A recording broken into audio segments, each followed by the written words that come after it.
cérémonie yu mel nii dafa am solo parce que ñun suñu société bi dafay société boo xamante ni duñu faral di sargal nit ki ci bi muy dund bokk na ci xale nga bàyyi ko xel bi muy def effort nga xamal ko ni effort yi ngay def yëg nañ ko te sa waajur yi kontaan nañ ci ñi nga xamante ni aussi ñoo la yore say encadreur kontaan nañ ci yow loolu dina ko gën a dimbali ba mu gën a mën a delluwaat demaat ca kanam te xale yi nga xamante ni ñoom lañ ko defal dañu ay xale yoo xamante ni dañu am benn particularité maanaam bokkuñu ak yeneen xale yi situation maanaam bokkuñu situation ndax seen situation dafa xaw a jafe ñoom ay situation yu métti la ñuy dund donc cérémonie bi dañuy dimbali ñun ñu war leen ni yéen ci société bi ngeen bokk te am ngeen chance pour dem ca kanam ni ko yeneen doom yi yeneen xale yi di amee am ngeen possibilité pour dem ca kanam lépp loo xamante ni rek war ngeen ko am ci réew mi war ngeen ko am voilà donc boo xoolee cérémonie bi loolu lay gën a fësal pour wan xale yooyu ni leen ci réew mi ngeen bokk te seen chance mi ngi fi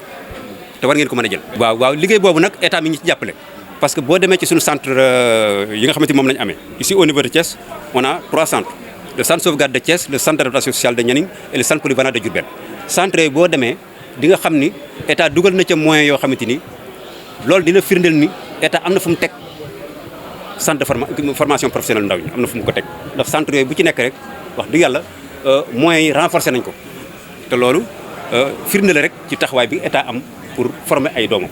waaw loolu mooy li ma la wax nee naa la c'est la première fois depuis 1977 bi ñu créé suñu direction ba léegi 2023 bii la ñu créé bureau bu ñu tuddee la réinsertion maanaam xale bu génnee ñu dimbali ko ba am fu mu dugg loolu bureau boobu am nañ ko ba nommé nañ suñu benn collègue responsable ci bureau boobu donc balaa yàgg collègue boobu dina dérouler feuille de route am. waaw pour le moment pour ñu xayma day teel parce que ñun suñu statistique maanaam suñu liggéey fin d'année lañ koy tënk.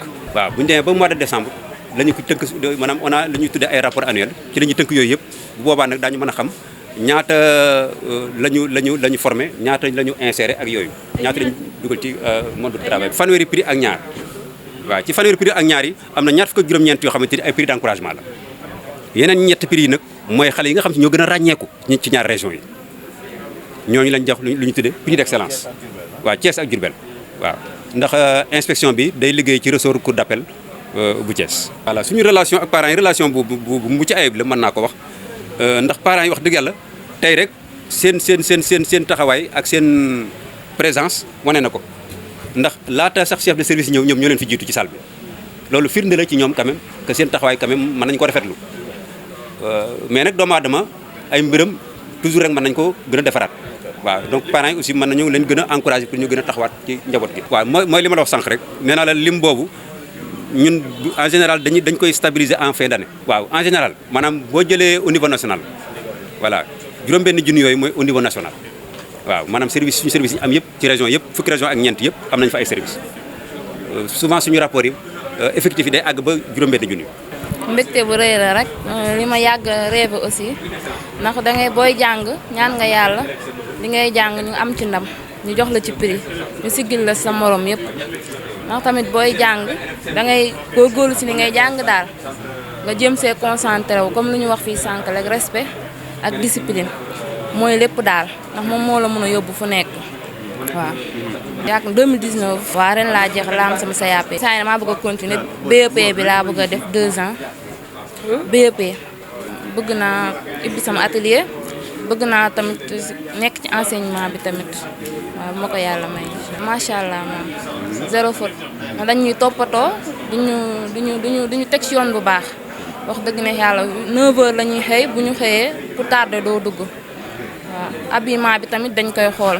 te boo 2 heures dañuy def pause ñoom ñoo ñuy yox ñu añ fa la ñuy añee ba suur après ngoon gi ci la ñuy def yeneen matières yi fa la ñuy yenn ñun ñuy def SAP waa attesté yi moom ku la neex boo añee ba pare nga ñibbi mun nga yendu tamit. am na njëriñ bu baax sax dañ ciy gis suñu bopp ndax man wax dëgg neex yàlla ba may dugg man ci centre ba toog machine sax mënuma ko woon mais léegi maa ngi ñaw suma madame yu bëri maa leen di ñawal madame Mbodj maa koy ñawal madame yu bëri kay ak suñu waa kër yi sax maa leen di ñawal te toog li ma leen di wax daal mooy jàng daal du wees nañ ñëw daal ñu xool ñu jéem a xool lu ñu bëgg ñoom la lañ bëgg a def ñu def ko ndax filière yi bëri na restauration am na couture am na électricité am na ñu ñëw daal ñu xool seen bëgg-bëgg moo gën balaa ñoo toog di rëcc loolu daal laa leen wax.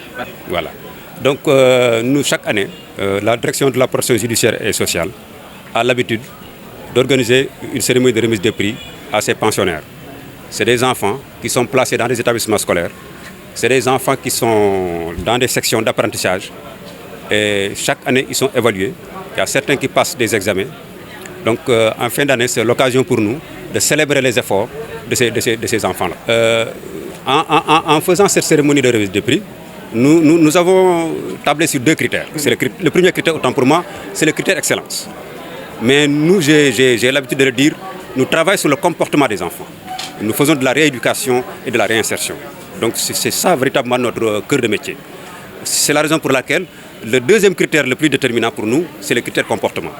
Et comme vous l'avez vu durant la cérémonie, les 29 prix d'encouragement, n'est-ce pas, le critère déterminant pour ces types de prix-là, c'est le comportement. Maintenant, pour les 3 prix d'excellence, on a cumulé les 2 critères. Il faut d'abord l'excellence, mais également il faut se distinguer également dans le comportement. Au total, 31. Il y a 29 prix d'encouragement et 3 prix d'excellence. Ça fait 31. 32, autant pour moi, 32. Oui, merci, 32. Oui, le secteur de la protection, de façon générale. Le secteur de la protection se porte relativement bien. Mais comme vous le savez, au Sénégal, nous avons des défis quand même dans ce secteur. Parce que le premier défi, c'est le défi de l'adoption du code de l'enfant, qui est toujours au niveau en tout cas des tiroirs. Le code n'est pas encore à l'Assemblée nationale pour être voté par les députés. Il y a un autre défi qui est devant nous, c'est la loi portant statut des Dara. Voilà. Vous savez, la mendicité des enfants talibés pose problème au Sénégal. Et l'État a techniquement mis sur pied une loi qui est techniquement prête. Elle est prête techniquement. Mais jusqu'à présent, elle n'est pas adoptée à l'Assemblée nationale. Donc il y a ces 2 défis-là qui sont devant nous et qui sont des défis majeurs quand même. Le niveau d'insertion, bon, je ne dirais pas qu'il est faible, mais il peut être amélioré. Voilà. Parce que l'autorité même de la direction de la protection judiciaire et sociale est consciente de ça. C'est la raison pour laquelle c'est la première fois depuis l'histoire de la DSPS, parce que le doyen qui faisait un peu le rappel historique nous a parlé de ça. C'est en 1977 que l'éducation surveillée a été érigée en direction. Depuis lors, on n'a jamais eu un bureau qui s'occupe de la réinsertion. C'est la première fois en 2023 qu'on dispose d'un bureau qui s'occupe uniquement de la réinsertion. Et ce bureau a été créé et un collègue a été nommé comme responsable de bureau. Ça veut dire que les autorités sont conscientes de la situation. Et, bon, le taux n'est pas calculé pour le moment, parce que nous, nos statistiques, on l'a en fin d'année. Donc peut-être en fin d'année, on pourra savoir combien de mineurs ont été réinsérés et combien de mineurs nous restent dans le circuit. Voilà, d'implication. Le degré de collaboration des parents est relativement satisfaisant. Voilà, parce que dans les centres, on reçoit souvent les parents qui viennent visiter les enfants qui sont placés là-bas. Donc, ils collaborent, même si cette collaboration peut être toujours améliorée. De Thiès, bon, là également, il faudra qu'on stabilise en fin d'année. Voilà, comme je l'ai dit, dans le ressort de Thiès, nous avons 9 services. Voilà. C'est le ressort qui polarise le plus de services au Sénégal.